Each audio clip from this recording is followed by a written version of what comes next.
that is for blood products. Now, as such, I'm not sure. Okay, check it now. Most probably it must be visible now. Is it visible?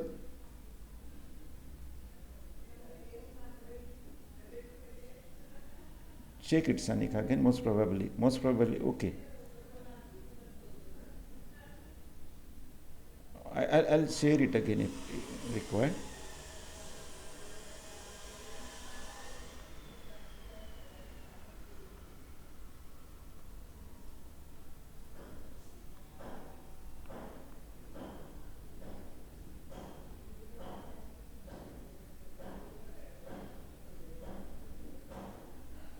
Okay, check it now. Fine. So we know about something about there are things related to blood donation. We know blood is a very important connective tissue, and that connective tissue is responsible for many functions. Some of these functions we have seen while going through the topic of anticoagulant and while going through the topic of the hematinics, and also as a students of physiology, you might have studied what are various functions of blood, and that time you might have seen there are many function blood is doing, and it's very important, very crucial, and anything which is affecting related to blood, may it be blood volume, may it be the blood function, like we have seen as case of anemias, or may it be related to immunity, there are whatsoever function it may be, then in all cases it can affect a lot to the person. So we know that what happens, how the blood donations are done, because many times you might have seen blood donation is done, and it's not that much important for us, but it helps us to understand. So blood is there, blood donor is there, then some questions are asked, like body weight, about diseases, etc.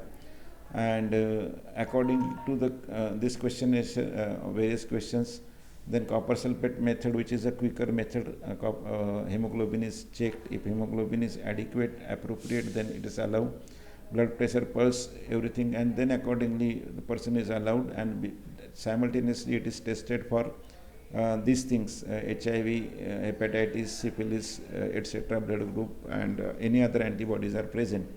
And then the blood, whatsoever donated blood is accepted. Now, why we discuss this, although it is not part of our syllabus, why we did discuss it? The reason is, now whatsoever blood which is there, we know that blood donation is done, and because of this, the blood is made available to the needy person. Okay.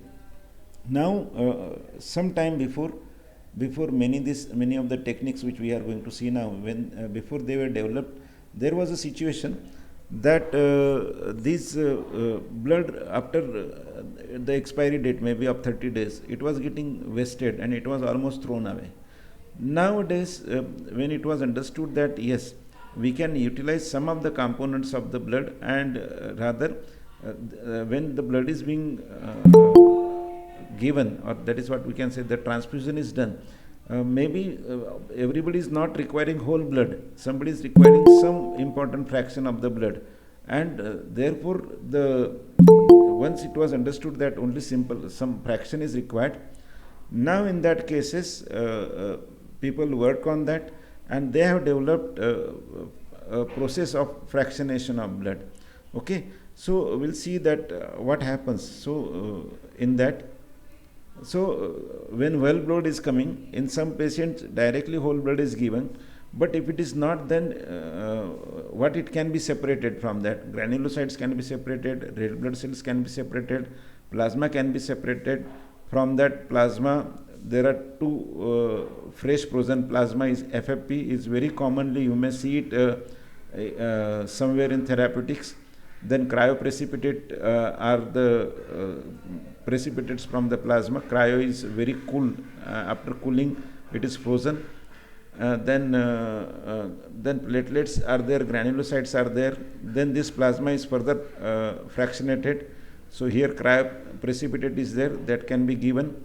Then we have seen problems in the person. If we have seen as anticoagulants, that when coagulation is more, or when that is beyond the limits, and that is causing problems of ischemia or thrombosis, etc.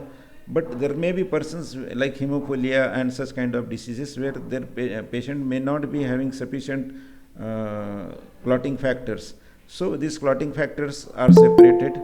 Then next is this cryoprecipitate, which is containing factor 8 concentration is there. Albumin is an important protein which is present, and it plays very important role. Immunoglobulins are actually antibodies, we know.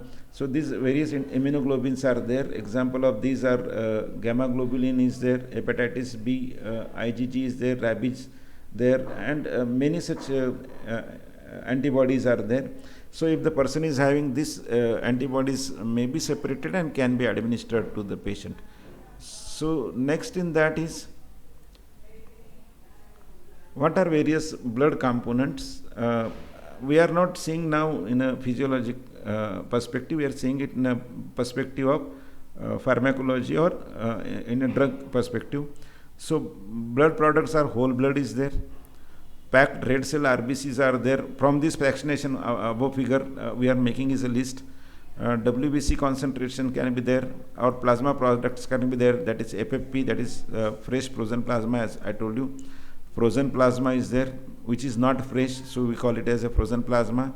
Cryoprecipitate is there. I told you plasma is precipitated under extreme cool condition, cryo is cool.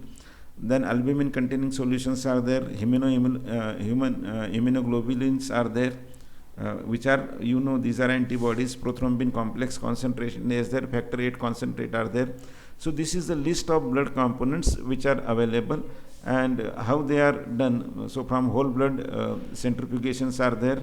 So platelet rich plasma is there, that is separated out. From that again centrifugation is done. So platelet is separated out. Platelet is poor plasma, means the plasma without platelet is there, it is frozen, and thus we get frozen plasma. Then next thing in this is from that fresh frozen plasma, again we do cryoprecipitation at 4 degrees Celsius, and then because of that the precipitate is there. In that precipitate factor 8 is present, that is called as a factor 8 concentrate or cryoprecipitate, anything you can call. Then there is a supernatant. From this supernatant again there is a separation, and from that precipitation, that is fibrinogen is separated out and precipitated out. From that supernatant you can get prothrombin complex, you can get immunoglobulins, and you can get plasma protein fractions or albumin.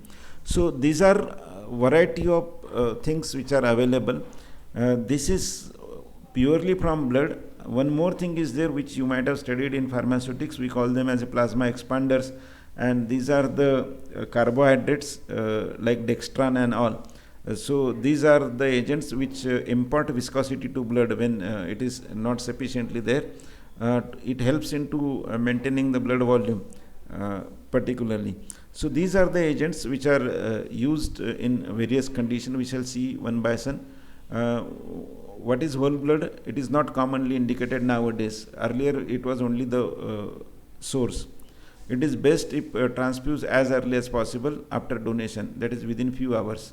Okay, but if it is not possible, then normally it is fractionated, and the components like platelet, clotting factors can be given if they are separated. Okay, now what happens? Why this fractionation? Because there are some which can be having good stability up to certain temperature. In some cases, some of them are requiring very high cooling or very high freezing rate. So in that case, it's not feasible because it is a cost is involved, storage is involved. So for every that bigger cooling, instead of cooling whole blood, only that much fraction which require very high cooling for storage, that can be done. So that will be available in small volume, and other volume will be taken away and can be used for other purpose. So component like platelets, clotting factors, they get deteriorated within hours of the donation. So they need to be fractionated or separated as early as possible. When we are using it, when there is a massive blood loss, if you remember, we call it as a vicious circle, that when there is a severe blood loss, then organs are receiving less blood supply because of hypovolemia, and because of that, this hypovolemia, even heart is functioning less, and slowly, gradually, all organs are getting less blood supply, hypoxia, and slowly it causes a problem. So in that cases, to bring it to a normal cycle, you need blood, so that it can be there. Then exchange transfusion in neonates where there are problems, where the sufficient is not there. Then red cell transfusion where no red cells are available in that cases, because only example in hemophilias and other situations where RBCs are having problem, or maybe sickle cell anemias. So in that conditions, blood can be given, but the problem is, if possible, we can give fractionated thing. We know about blood grouping and how it should be given. I'll not give it detail because you know about it. Okay, then second is important is red cell concentrate. We have seen it is also made. It is indicated to improve the tissue oxygenation that is impaired by anemia or hypovolemia. And in normovolemic anemia, it is important. Blood volume is normal, but cells are less, so we can give only concentrate. Now this is benefit is what, if already person is having normal volemia and we are giving whole blood, so it is increasing the blood volume. But if we give the concentrate, then it is not increasing blood volume, it is just improving the cell count. So that is what the benefit is there. In ongoing anemia where volume has been replaced with crystalloids or other colloids. Crystalloids and colloid means, as I told you, dextran and such kind of things, which are used as a plasma expander, particularly in hypovolemia. So hypovolemia is corrected with plasma, this dextran and something, but they don't have cells. So in that case, to make the cells into it, we can give plasma, that is plasma expanders, which are making the volume, and plus cells packed these concentrates, so that RBCs are also available. If only we give dextran and such thing, that is plasma expander, then they will increase the volume, but they will not make the level or make the level increase of RBCs. Now that is sort of anemia developed. Okay. Now to treat that anemia, you need the RBCs or this red cell concentrate. Then next is the platelet concentrate. That is 1 unit. Let me make it.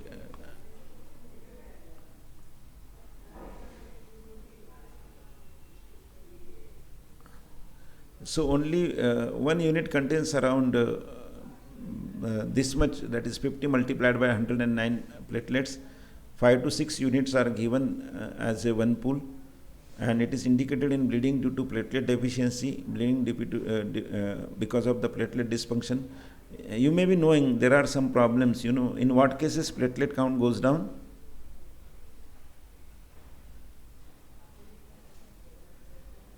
Anybody has gone through, somewhere heard about any medical condition where platelet goes down? Very famous.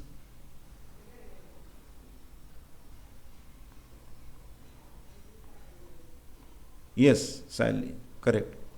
Yes, Akash, thrombocytopenia. But the thrombocytopenia is usually nowadays, many news you can encounter that dengue is causing thrombocytopenia. So in case of dengue, we can use platelet concentration. I hope it's clear now. So this is the situation. Then next is what has to be care has to be done already. If whole blood is there, then everything has to be checked. Slow transfusion, no real need of warming if very small concentration is given, and normal saline can be given along with Y type of infusion set. That means from one side concentrate will go and from one side saline will go. They can be available as pooled one, which are separated like apheresis, or single donor stored at room temperature. Now at many places what is advocated is, because nobody knows that what kind of blood the other person may have, and if it is required, then at many places it is advised that donate your own blood before somebody says that somebody has to go for surgery. Then donate your own blood before that. Keep it that they will make it fractionated and you can use same blood. So that is single donor blood. Or like that single donor, if they are relative and can give multiple units, then from that it can be taken. Okay, and it must be transfused at once. Complete transfusion within 20 minutes should be done. Then next is, what are indication? Already we have seen about this, bleeding due to thrombocytopenia, which may be secondary to defective production of these platelets during aplastic anemia, leukemias, defective platelet functions, congenital platelet disorder, and apart from that we have just now seen dengue and such thing. Okay, increased platelet consumption, then disseminated intravascular coagulopathy, dilutional massive blood transfusion. These are some of the indications where we need only platelets. If what precaution one has to take when we have to give platelets? Give platelets that are ABO compatible wherever possible. Although platelets are not implicated in any kind of groups, we have seen that they are RBCs, but still they can have the complex activities, and therefore it is better to check it and make it in that way, that is give the platelet that which are compatible as per the ABO grouping, as we have seen in blood groups, not indicated in certain conditions like pregnancy related conditions. Using special platelet infusion set is required for that. Okay, and risk are similar to that of whole blood and the RBC concentrate whatsoever we give. Accordingly, same risk are there with this. Okay, so platelet already we have seen. I think I have made it. Next is WBC concentrate. It is difficult to get sufficient quantities. Half-life is only 8 hours. Rarely indicated because most patients respond to antibiotics and do not need white blood cell. Non-hemolytic transfusion reactions are common with WBC concentration. You can understand in what condition we can give them when WBCs are less in certain viral and certain conditions. And again, particularly where the person is fighting with the infections and WBC's count has affected, in that cases we can give it. Other things are there like plasma products are there. Most important, you will encountering it at many times. That is called as a fresh frozen plasma, FFP. It is stored at minus 30 degrees Celsius. Shelf life is 1 year after that. That's what I was trying to tell you, that it can be now stored at 1 year, but it is minus 30 degrees Celsius. And whole blood you cannot keep to minus 30 degrees Celsius for this much time, because it will acquire big volume and cost will increase unnecessarily. It is rich in all components of plasma, and it is indicated in many conditions like intravascular coagulation. Disseminated means at multiple places or which is spread throughout the body. Therefore, we call it as a disseminated intravascular coagulation. In liver failure, when you will go for GIT, particularly cirrhosis and all, during that you will encounter this. FFP is one of the very important part of treatment. In warfarin overdose and massive RBC transfusion, if RBCs are too much transferred, in that case it is there.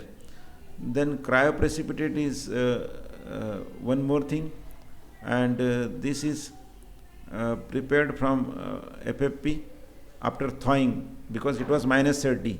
So it has to be warm. Warm is minus 30 to 4 degrees Celsius is a warming. So when it is refrozen, the shelf life is around 3 to 6 months.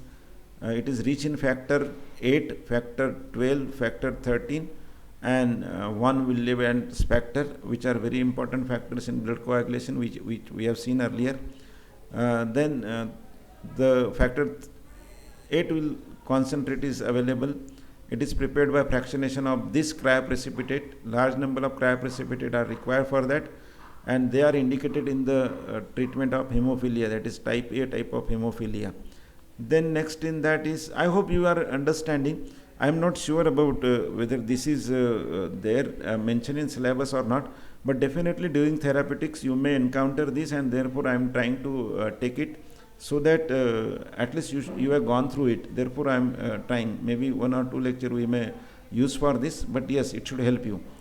Then next is prothrombin complex concentrate, is one more type, and it contains the factor, the 2 factor 7, factor 9, factor 10. Again it is indicated in hemophilia, but this is in hemophilia B. Okay, then 5 type of human immunoglobulins are there. They are non-specific immunoglobulins, and they can be used in congenital immunodeficiencies, means the person is having very less immunity.